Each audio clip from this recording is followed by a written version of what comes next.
The open metaverse, from our perspective, is the real metaverse because you can then have ownership. Once you have ownership, you care to keep it because it's precious and meaningful to you. But if you don't own anything, then you actually don't care to protect it because you're just simply a guest. And I think this is the part why we are so excited about non-fungible tokens as digital property rights.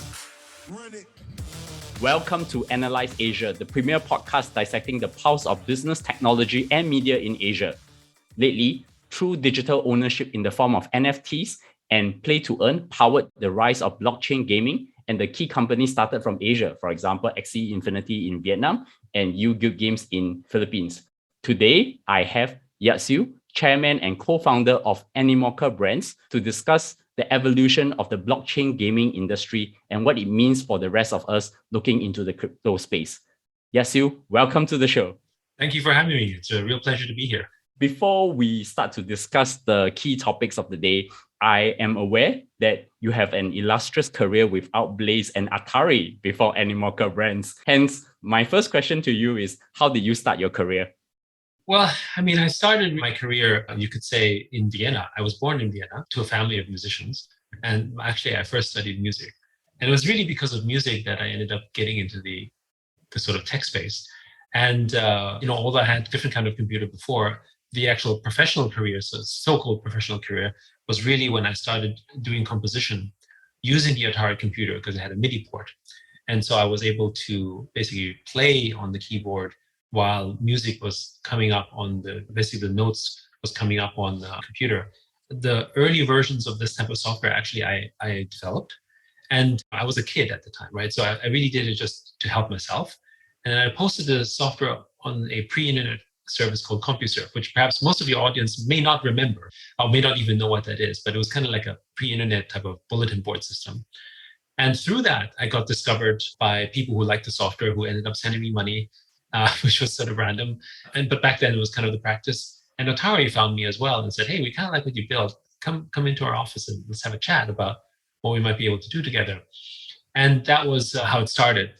First of all, I grew up in Vienna. So just to be clear, I think still today, there's very few Asian people. Certainly there were even less Asian people in Vienna. So I was definitely a minority. And I was probably around 13 years of age at the time. And still, I ended up getting sort of work with Atari. And that really happened because, you couldn't find people who could program or understood the software. So it didn't matter that I was a minority. It didn't matter that I was a child. I basically was able to just get on with what ultimately became a long-term career, but obviously start off in that career. And I found sort of my connection really in, I guess, the earliest forms of the internet, a kind of pre-metaverse, if you will, where I was interacting with people online that I never met, but who had criticisms and comments and other things to say about the software that I was building. And that in itself is kind of empowering. So that was sort of how it started off. Then ended up getting to Hong Kong through a series of events, started one of Hong Kong's very first internet service providers called Hong Kong Online. This was in 1993. Saw through that, started also a free email service provider, eventually started a company called Outblaze, which today is still there as a holding company, but really grew because it was probably one of the largest email companies in the world, eventually sold to IBM. We were also one of the largest, certainly in Asia, one of the largest open source deployments with Linux, with basically running mostly Linux systems for all of our services back then, with our email services and so on. And then basically got into mobile gaming after that in 2010, 2011. That is starting Animoca Brands, right? Well, it was the precursor of Animoca Brands, which was Animoca without the brands, but it was basically the beginning of that. And we were one of the top mobile game companies back in 2011. We had titles like Pretty Pet Salon, Stargirl, and those ones. Those were fairly popular in their day. And we had some experiences that led us towards thinking around decentralization and blockchain, because actually at one point we had 12 out of the top 20 apps in the App Store. And then one day, Apple decided they didn't like that and removed all of our apps overnight. And we didn't really know the exact reasons why. We weren't really given a strong official reason, but we basically were just entirely deplatformed. This was in January 2012.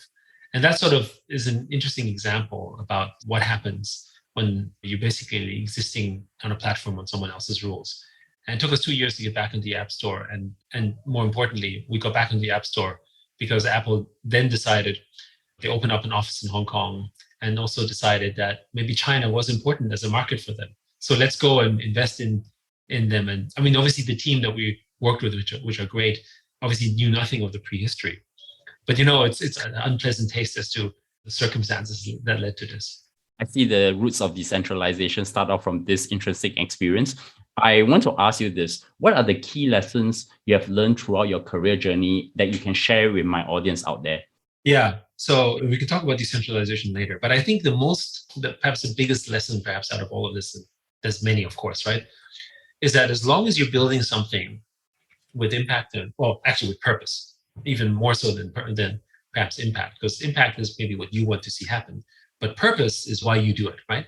And if the purpose is greater than yourself, if it's something important, not just to you, but to everything else around the ecosystem that you feel like you're intent on building, then frankly speaking, whatever sacrifices you have to make on the way are not really sacrifices. Or maybe they are, but they're not expensive, right? They don't feel like heavy trade-offs because you're building for something greater, right? And I think when you think of the history, certainly for Animoca Brands as well, we have made many, many sacrifices that on the surface would almost look like potentially fatal ones, right? Certainly what has happened to us as a company. And yet here we are. And I think the reason we did that is because we had, at least at the time, a vision where we thought the world should go and a purpose that we felt that was greater, and that was one of digital property rights, that essentially drove us to try to deliver the industry to where it could be potentially. So which comes to the main subject of the day, because we are going to be talking about Animoca Brands, NFTs, digital ownership, and of course, blockchain gaming and metaverses as well. So I just want to do a quick introduction. Animoca Brands ranked in the Financial Times list of high growth companies for Asia Pacific in 2021, a leader in digital entertainment, blockchain, and gamification. Animoca Brands developed and publishes a broad portfolio of games, including the REF and the Sand token, original games, including the Sandbox, Crazy Kings, I like the F1, Marvel, WWE. And of course, you also have a very interesting portfolio of investments that include Sky Mavis, who everybody would know Axie Infinity today, Dapper Labs, who's well known for CryptoKitties, and NBA Top Shot, OpenSea, which is now, I think, the highest transaction for NFTs out there. So first of all, I want to congratulate you twice, because the first you have recently raised what is considered by the Chinese, because I'm a fellow Chinese as well, what is known as the luckiest Chinese number, 88,888,888 for billion valuation as a unicorn, which includes Kingsway Capital and RIT Capital Partners, which is formerly the Rothschild Investment Trust. And 2 days back, I just read it, Animoca Brands have just raised 65 million at 2.2 billion valuation from well-known players. That includes Ubisoft, which is a well-known game maker, and Sequoia China as one of and of course, many other investors who partake in this round. How did that happen? Well, I mean, how it happened was, I guess, somewhat a circumstance of the market, but also, frankly, I think from our perspective, the inevitability of the direction of true digital ownership and the impact that it had. We started building in this space really almost 4 years ago, right, with a partnership with Dapper Labs that led us to an investment and being the publishers of CryptoKitties. And with that, we also ended up making an investment in a small team in Vietnam, Sky Mavis. And we were the lead investor of Sky Mavis in 2019. It was so difficult to raise money for them. And there were sort of funny stories around just how hard it was. Of course, difficult to imagine today, because there's the biggest thing in blockchain games right now and really shaping the space. And of course, OpenSea. We also invested more recently in Yield Guild games. And actually, we have over 100 portfolio investments in the NFT space outside of our own ownership and things like the Sandbox or REV or gaming. And so the fundraising result is really a result of, I guess, partially the results of our portfolio and the results of the business itself. For instance, whether it's F1 Delta Time or Rev Racing, we have quite a few people racing in the games right now in terms of, as a kind of play to earn. With Gamey, which is also part of the group, it's the #1 Polygon DApp, right? And it's probably one of the top 4, if not top 3 game dApps in the world right now, right? For instance. And then, of course, you have Sandbox, which is probably, at least from our perspective, the hottest metaverse land you can get, You're not cool if you don't have sandbox land in the NFT world. Snoop is there, the Smurfs are there, right? All the major sort of NFT collectors in the world, like Whale Shark, is there. They're all there in sandbox, right? So all these projects that we're running and operating, plus all our portfolio, has I think led the development of the initial value, and then most recently the strategic raise, which was particularly interesting because Ubisoft, which is of course one of the most respected game companies in the world, and then also Gameville, come to US, which is also one of the biggest game companies, certainly in Korea, has also participated in a round. And to me, this is really just a way to bring in the right kind of parties to help grow the open metaverse, right? So when we think of fundraising, it's not just about the money, which is frankly not the most important thing here, because as a business, we are actually doing fairly well. It's more about bringing the right kind of partners that can help grow the business, and frankly also help influence and shape their thinking that they should be building open as opposed to building closed. I want to dive a little bit deeper, going back to Animoca Brands. What is the mission and vision of Animoca Brands as a company? So the vision for the company is really to deliver true digital property rights. And the purpose to deliver true digital property rights is to construct the open metaverse in one in which we all have ownership. But how do you do that? Well, the most important thing is that we have to first recognize that the most valuable resource on Earth is no longer stuff that grows from the ground. Things like energy or cotton or like food, these are important, but they are no longer valuable in the way that they used to be, because we have ways in which we can manufacture, produce them more efficiently, or perhaps are more efficient in those resources. And so the construct of the scarce resource has changed, because it used to be, because I owned this land, I had access to valuable resources that others couldn't have. Access became essentially one of those sort of privileged resources. But the most valuable resource on Earth today is actually data. And the data, what's also very interesting about that is it doesn't come from the ground, right? It's not because I own a piece of land, I suddenly have a lot of data, because it comes from each and every one of us. So the data comes from the people, right? What is Facebook? Facebook is one of the world's largest data platforms. Who gives it the data that makes Facebook powerful? It comes from the people. And the big irony around that is that data, which emerges from us actually, is from our point of view, actually the scarcest of resources, because it is our time. Each and every one of us only has a limited time on Earth, right? At the end of the day, whether we live to 100, 150, 120, whatever age it will be in the future, we will pass. So that means actually everything is scarce, it's rare. And whether we choose to spend it with our family, whether we choose to work and make some income, whether we choose to have fun interviews like this, that is our decision in terms of our giving of the time that we end up putting together, which is a form of data. And the other thing about data is, unlike many other resources, data is one that can really freely compose on top of each other to become even more powerful. And this is what's happening in the platforms all the time. But even as we're having this conversation, we're actually sharing data. And as we share data, we make new kinds of data, basically knowledge, out of this information. And then we see this also in a meeting that we have, or a professor that has been studying a topic and talked to many experts in the world for 30 years. His data gravity is very heavy because he has the most expert knowledge in that area. But we have a limit as humans because we can only interact and absorb so much information. You take that information and you give it to someone like a Facebook or an Amazon or a Tencent.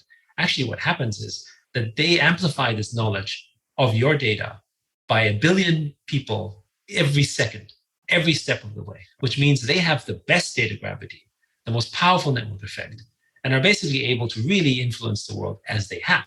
And so they get us to buy things that maybe we don't want to buy. They know so much about us, they can do it. But the biggest issue is not the fact that they use the technology to offer us a service or maybe to try to extract value from us. The biggest issue is that we're actually giving them the data really for free. They refine the data and they sell it back to us in the form of advertising or retargeting.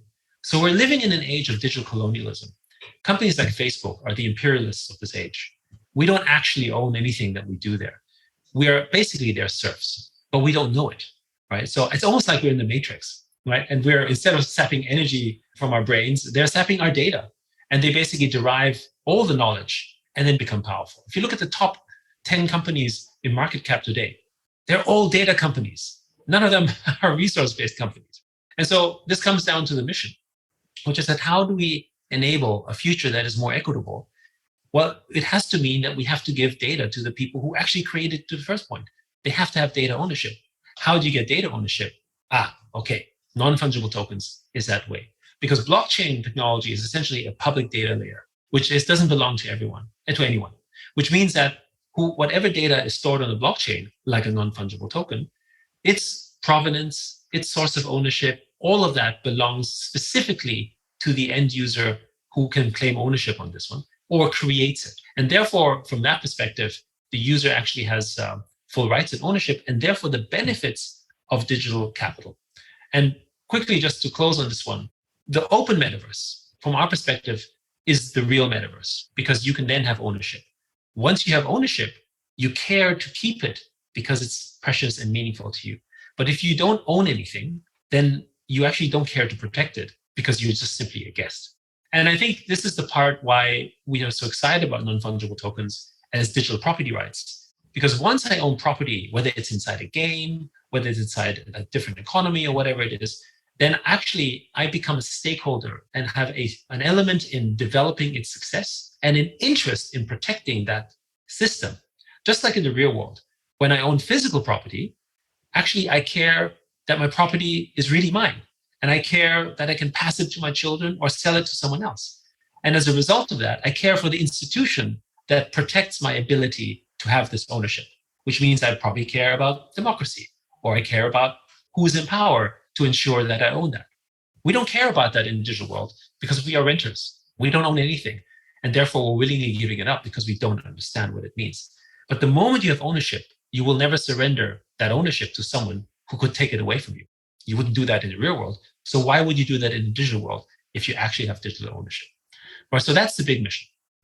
So in your Medium post toward the future economy, I think it's a letter to your shareholders or to the people out there who are fans of Animoca Brands. You highlighted Animoca Brands as one of the very first mainstream game companies that identify and acted upon two important opportunities in gaming presented by blockchain technology. And I think you dive very deep into what true digital ownership really means in today's terms. And of course, then there's a second part, which is play to earn. Maybe to start, can you define what play to earn mean in the gaming industry today? So let's step back a little bit on sort of your digital identity here, because play to earn is a role of that. What blockchain ends up infusing into any of these systems is to essentially derive value and expose value and fairly distribute value in an unequal system. And gaming is an unequal system. It's unequal because of the construct of free-to-play gaming today, which is that only 1 or 2%, sometimes 3% actually pay, and 97% don't pay anything, which basically means you have kind of a two-sided market where people who pay interact with people who don't pay.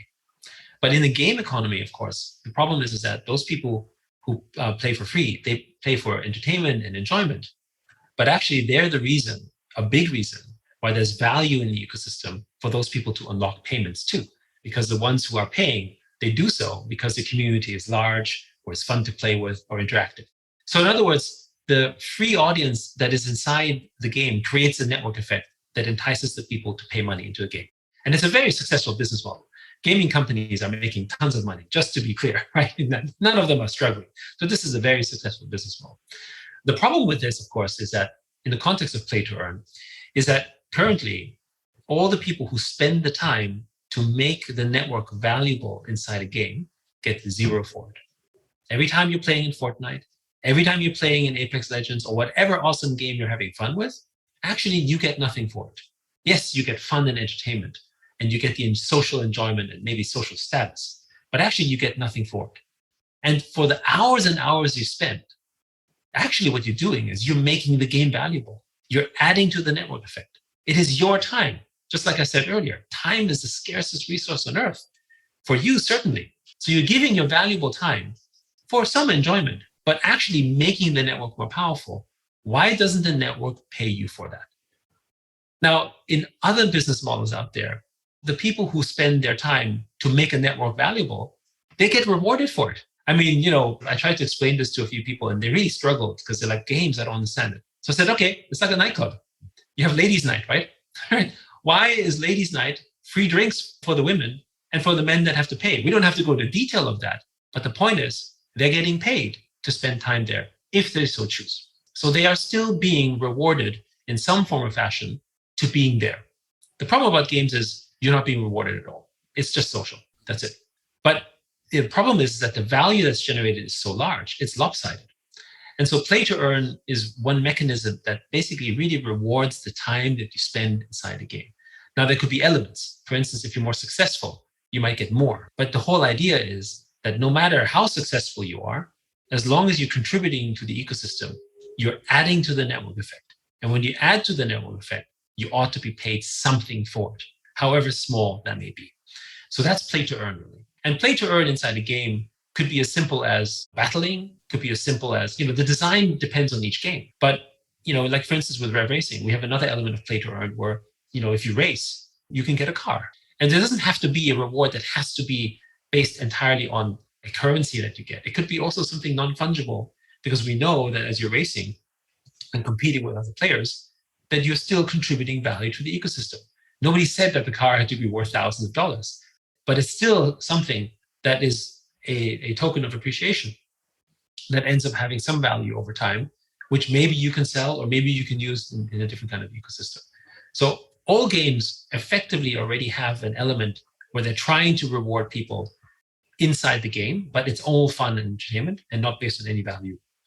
Play to earn basically allows you to get rewarded for the time you spend in games. You have spoken earlier that Animoca Brands emerged from Animoca, the company, and then subsequently you needed to make a few strategic decisions, which also could take the company in different directions. I want to get your thoughts on what are the drivers that led you to identify these key trends earlier than most gaming companies out there. Because when we talk about blockchain gaming 3 years ago, this is not something that is on everyone's radar.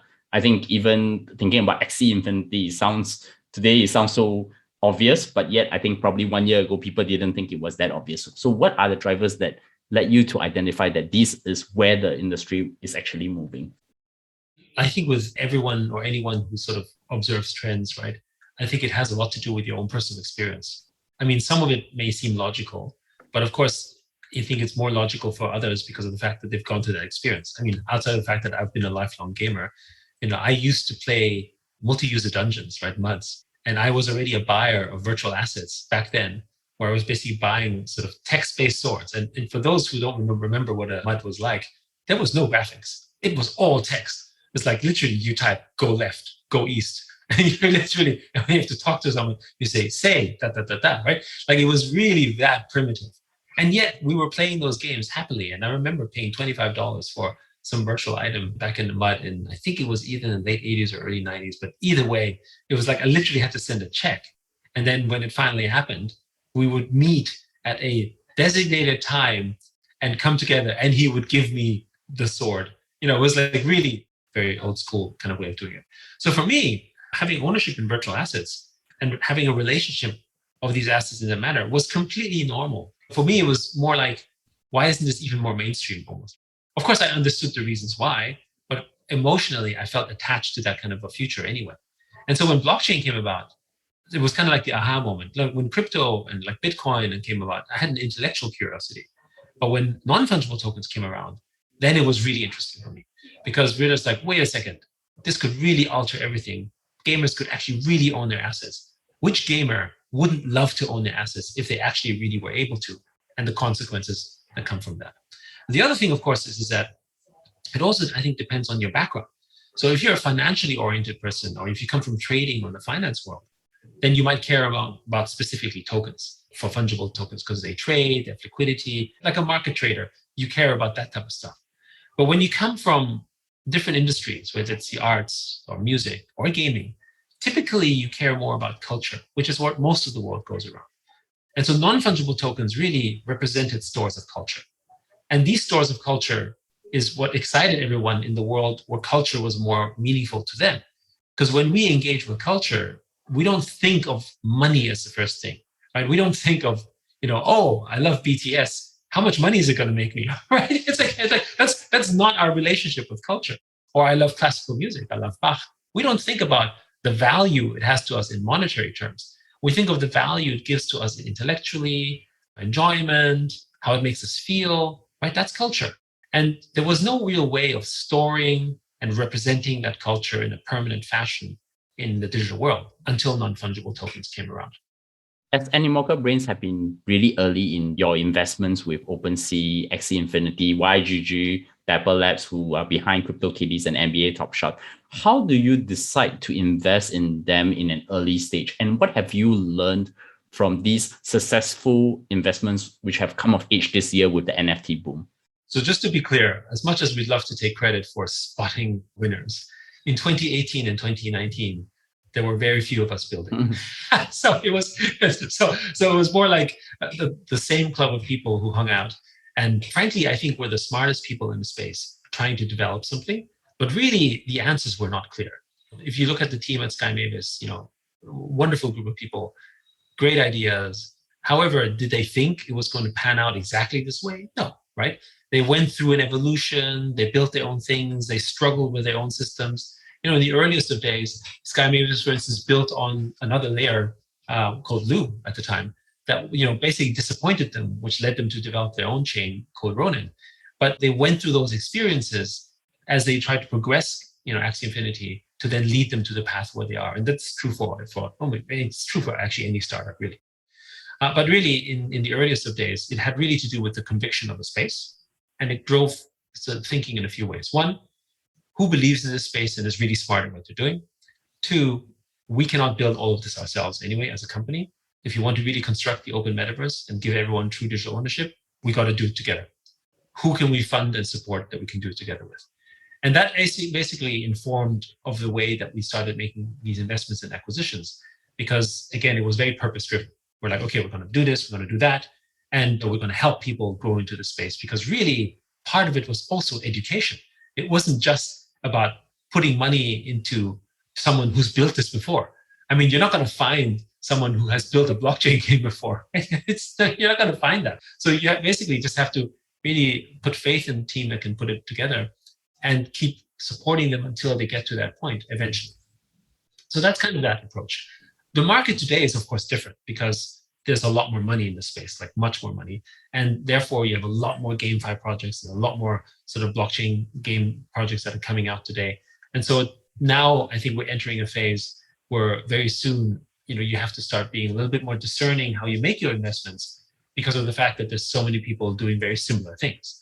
But again, for instance, if you think about investing in marketplaces in 2018, that's not that many really, right? So it wasn't actually very hard to identify who were the best marketplaces. OpenSea's, when we first started working with them and made the investment, we sold all of our first NFT drops on OpenSea. It just made sense. And for those who may not remember, in 2019, the most expensive NFT was our F1 Delta Time car, the Apex car, which is very controversial at the time because everyone, who would pay that kind of money for a virtual car? And we did that on the OpenSea platform, who provided the technology to do that. So it was very reminiscent, frankly, of when I first started Hong Kong Online in Hong Kong in 93.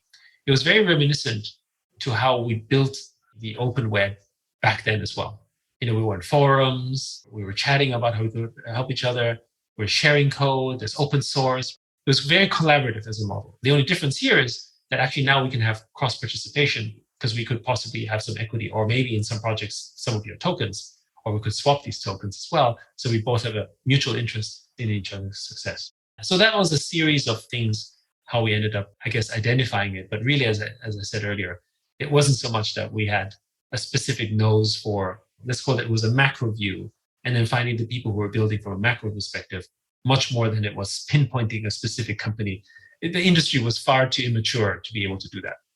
Do you think that the few features, for example, decentralization, open, and demand and supply of scarcity lead to the fact that this is the blockchain gaming space is an idea that the time has come for this to happen? Because I remember the days when I was playing World of Warcraft, I would like to be able to transfer my magic sword from one platform to another, but that is not doable and people will have to trade it on eBay. And that is why this specific boom has just happened so quickly, because people finally caught the idea that decentralization makes you're no longer investing in companies, but you're investing in economies. And it also helps you to find partners to build it successfully together. And that's why you can invest and yet build at the same time. Yeah, I mean, it's a combination of everything. When you think about, for instance, one of the reasons we ended up focusing on blockchain games as a means of getting adoption into blockchain for true digital ownership. Actually, what happened here was that we thought that gamers would be the audience that understands it best, just like your experience. You may not fully understand the technology that sits behind it, but intrinsically you wished you could trade your assets because actually they should be yours, right?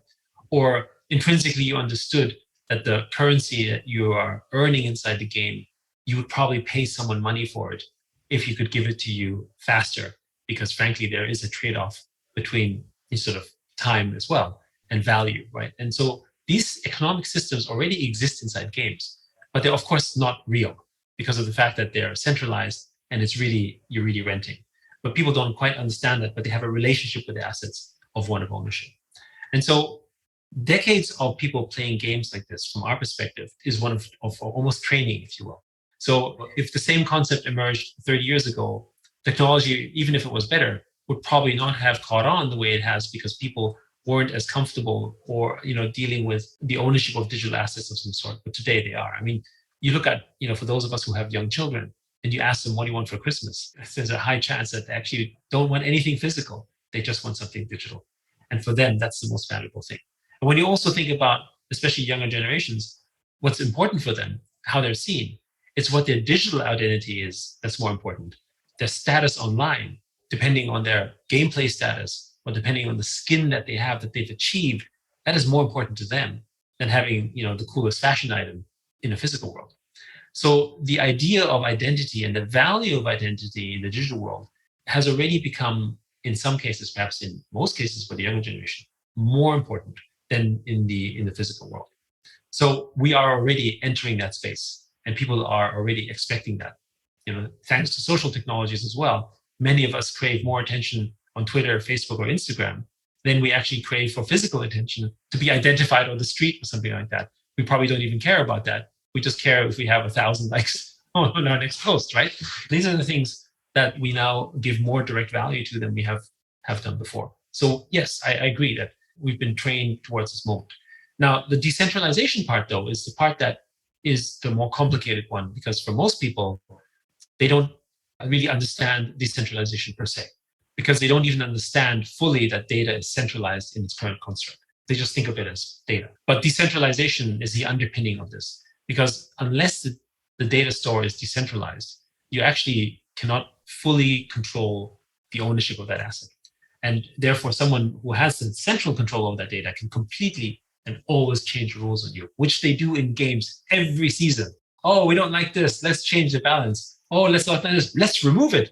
And so there's zero value. And we think game companies are have a very exploitative relationship with their customers as a result of this. And yet we've been also trained to accept that. And somehow, not only trained to accept that, somehow to say, oh, yeah, this is a good thing that we're rebalancing the game this way. Why should it be? I mean, sure, maybe some things are grossly ineffective. But as we can see, as time goes on, a game that was well balanced becomes imbalanced because they have to start tweaking around with mechanisms to make money. And that basically messes up the game balance as well, because they don't have a business model that actually is sustainable from a value standpoint, because they have to always do it in an inflationary manner. Because if they don't devalue the assets you have, then they can't sell you anymore, right? Which basically means they don't make any money. So the entire business model wasn't designed for something that was long-term sustainable, which from our perspective is also the reason why games have a short life cycle for the most part. I think there's this theme that keeps coming up with all the evolution of Animoca Brands, your investments as such, is the concept of the metaverse. How do you define the concept of the metaverse, and what are the key ingredients that constitute what a successful metaverse look like? For example, to me, the Marvel Cinematic Universe is a pretty successful metaverse, but yet it's still close within its own, the IP of Disney as such. So the metaverse you just described, whether it's MCU or even Facebook, is Disneyland. It's fun to be there. You can hang out and you can enjoy the environment, but then you leave. And you don't have ownership. You're not expected to be in there because you're going to make money or you can actually have a living there. You're expected to be in there to spend your time, to spend money, right? And to have some enjoyment. So it's a meta experience, you could say, but it is not one that we consider the true metaverse. Because like in the real world, we go to Disneyland for make-believe. We go there to have fun. But then we leave Disneyland to go back to the real world to deal with the real issues. And so for us, the real metaverse is the open metaverse.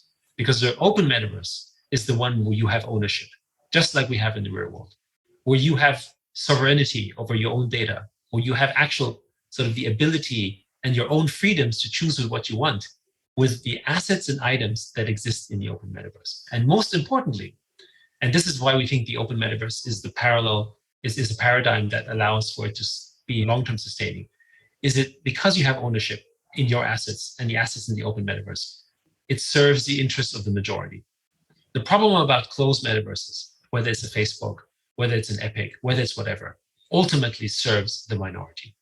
And any institution that serves the minority has a long-term problem, which is that you're not serving the interests of the actual community of people that you're supposed to be serving in time. And maybe it starts up quite nicely, but in the mid to long term, as we have seen so many times, right, the institution breaks down because it needs to protect the interests of a minority, which once becomes decoupled with the interests of the majority, no longer is in sync. And by the way, this is not just a problem in games. It's a problem in the world. Land ownership, capital versus labor, right? You have this problem because the participation isn't one where the majority has an interest in this. And in the data paradigm, that's even more apparent because the only people who benefit from the ones who have the data are either the people who work there, obviously the shareholders, or the founders, which is an imperfect relationship. Because if you wanted to have this enjoying the success of the data land, you have to at best be a shareholder in someone like a Facebook or an Amazon. And yes, you've seen some success, but it doesn't really give you a voice. It doesn't really give you a way in which you can shift and direct it. And it's really only available to the class of people who can buy these shares. But when you live in a country or you live in a city, you might own a property. That doesn't make you a shareholder of the city, but it does make you a stakeholder. It does give you a voice. And it gives you a way in which you can act on. And because everyone else around you happens to also own property, you come together to serve the best interests of the community because you have to protect it.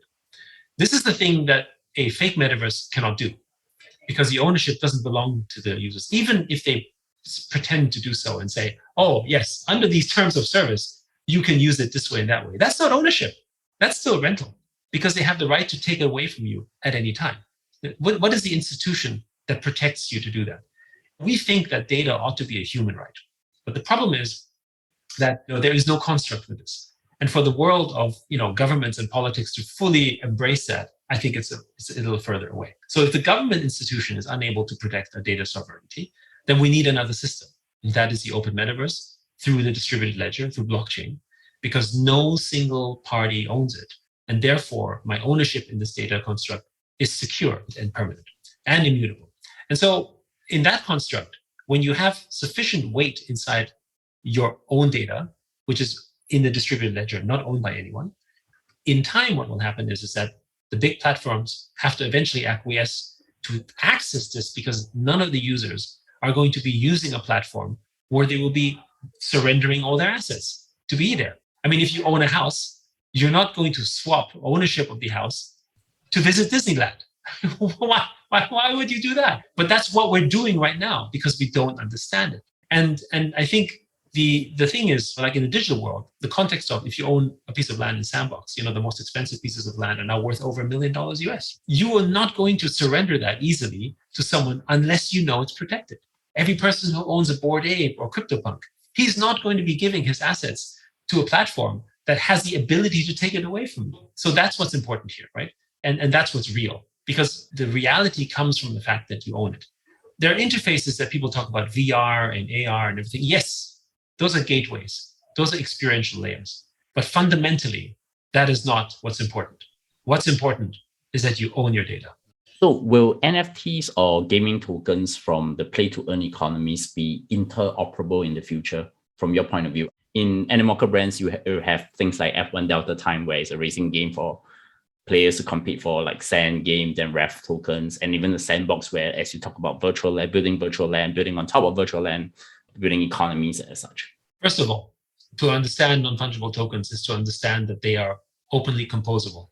The real NFTs are openly composable and can have layered experience on top of it in a permissionless fashion. So one way to think of NFTs is like open source, right? At the end of the day, they are pieces of data, right? Just like open source. You have some code, it starts off with some code. Then someone else layers some more code on top of it, and then more people layer code on top of it. And at the end of the day, maybe the original source code, that you put in might be used in such a tremendous way that you couldn't possibly imagine, but it was the foundation of something great. And that, by the way, is the representation of data gravity in the form of open source. And there's also the reason why open source has become unassailable. Even the largest of companies have to use open source. And there's also the reason why a small 5-person company can compete with a giant of a company, because they have access to all of that open source technology that's available to them. This is what needs to happen with open digital assets, right? If you have a digital asset that has layered experiences on top of it, then essentially those assets become more valuable. And so the way to do that, though, is that it's permissionless, meaning that you can take any asset today that's an NFT and use it in your game. You don't need permission. So for instance, if you want to provide a service on top of Sandbox Land, if you want to do it with a Rev Racing item, you can do that today. We can't stop you. And this is actually what happens today in the real world. I own a car and someone wants to become a driver for that car. They don't have to go to Tesla and say, am I allowed to be a driver, please? You just have to talk to the person who owns the car and say, I would like to be a driver, or I can hire you as a driver. Or for the people who create baby seats for cars, did they seek permission from Volkswagen or from Tesla to make baby seats? They just made it, right? Because they saw a market for it. And it's completely independent, meaning that they've already openly composed on assets simply because people own them.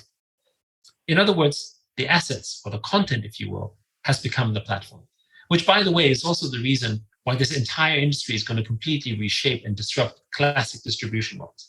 Because we used to go to places to discover things, and now we can discover things because of what we own. You see this already today when you own luxury watches, when you own a certain kind of car. Now suddenly you a kind of membership, right? You enter a club where people invite you or offer you things because of the fact that you might represent a customer of a certain type, or an audience, or an idea of some sort. Those come to you because you have ownership of these things. And on the blockchain, everyone knows whether you own a CryptoPunk or whether you own a Sandbox Land, and can actually already openly solicit you. So the distribution model itself, I think, will be completely flipped upside down from where it is today, where frankly, we have content gates. Because right now, Spotify actually decides what music you should listen to, really, right? Apple actually decides what you should be downloading, even though you may look elsewhere. When you go to the front page of Apple, they're very heavily trying to direct you what you should be liking. And that's the business model. And the same goes for Steam, and the same goes, frankly, for every centralized distribution network. So these assets are already interoperable today. And maybe what's difficult to imagine is that much of the interoperability hasn't yet happened, and therefore you can't fully comprehend it, but it's already possible today because they're permissionless. So do you think the Ready Player One world, where the current play-to-earn economies will start meshing together with the AR, augmented reality, or virtual reality in the future? So first of all, I think mashing of items in the universe is well on the way, meaning that there's going to be metaverses constructed, if not already, that allow for the interaction of 20 or 30 different assets around the world to mesh together and do that type of stuff already. To me, that is a very natural thing. And the creativity and the imagination is the only limit as to what might happen in this particular metaverse. So that's the first point. The second one, when you talk about AR and VR, really, to me, those are experiential layers. So are they absolutely critical for the open metaverse to succeed? I don't think so. I think they are very important for us to enhance the experience. But is the fact that we're all going to be wearing VR goggles online and interacting this way? I don't know that that's important. Because when you take a look at, for instance, how people play games today, 2.7 billion people in the world play games. And when they play games, the feelings are pretty real, right? The emotions are real. The engagement is definitely real. And did it need to have a VR goggle to feel that way? No, right? So from my perspective, you can be as deeply engaged into a metaverse without having the need to be completely plugged in. When our children are playing Roblox or when they're online playing games with their friends, it's as real as any other. Sometimes, particularly the gaming guys, sometimes are critical of this because they feel like, well, nobody would play a game like Axie Infinity because the graphics doesn't look that great, or something like Sandbox that looks kind of blocky. But you know what the two most popular games in the world are? It's Roblox and Minecraft. These are the two most popular games in numbers of users. Bigger than Apex Legends, bigger than Fortnite, bigger than Call of Duty. So clearly, the visual acuity and graphics quality is not the reason you're playing these games. It's the fun part, right? As we are all gamers. It's the fun. Yes, it's fun. It's social. It's rewarding in a different way. It's who else is there, right? It's the network effect of that ecosystem, right? That draws you to it. It's like that in the real world too. We're drawing to places or to environments, not necessarily because they have all the glitz or because they have the best things. I mean, some of us love eating in restaurants that are very small or very homey, and we don't always want to have 5-star meals or 3-star meals. We don't always want to have caviar and foie gras for dinner. I mean, right? Some of us maybe don't want that at all. The point is just that we crave for experiences that are sometimes simpler than we think, for the simple pleasures out there. And gaming is another form of an experience layer. And honestly, just having great high quality graphics isn't the only thing. It definitely works for a lot of people, right? So we're not saying don't do it at all, but it's just an interesting data point that the two most popular games in the world, number one and number two, are the ones who have probably some of the worst graphics out there in comparison to the competition. I want to come back to the beginning of the conversation, as this conversation is about Animoca Brands. So my final question to you is, what does great look like for Animoca Brands in a decade's time? Animoca Brands is about constructing the open metaverse. So, we aim to make many, many more investments to help build that, because we think that the way that we're able to help build the open metaverse is to invest in the builders that can help make it happen, as long as they build open. And then we as Animoca would end up sharing in the network effect of the growth of the open ecosystem. And of course, we're building our own businesses as well that can help and participate. But more importantly, none of the companies and sort of businesses that we're building is intended to be ones that we fully own at the end of the day, because we also aim to decentralize everything that we're building, meaning that everything we do will go completely to distributed ownership towards its players and its communities, because we want to make sure that the majority has an interest in its success. And so for us, what success would look like down the road is essentially a world that is well on the way, if not already fully decentralized, that people own their data and that people build and compose on top of it.